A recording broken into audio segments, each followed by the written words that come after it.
Welcome to Sweet Life Beat Life. We hope this video helps. In this video, I will explain how to replace a window regulator on a Dodge Grand Caravan.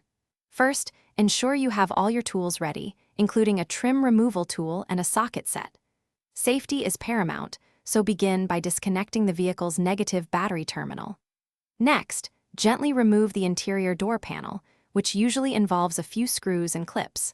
Finally, detach all electrical connectors from the window switch and any other modules. Now that the door panel is off, carefully peel back the vapor barrier to reveal the inner workings.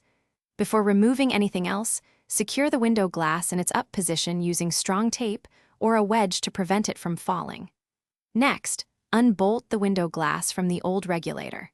Finally, locate and remove all the mounting bolts that hold the faulty window regulator in place within the door frame. With the old regulator removed, it's time to install the new one. Carefully guide the new window regulator assembly into its correct position inside the door. Once aligned, secure it firmly using all the designated mounting bolts. Next, reattach the window glass to the new regulator's clips or bolts, ensuring a snug fit.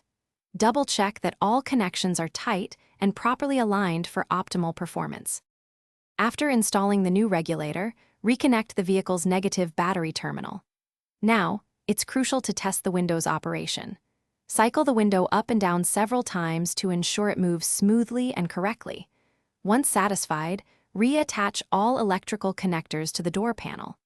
Finally, securely reinstall the interior door panel and any trim pieces, making sure everything is snapped into place. Thanks for watching. Consider subscribing if we helped you.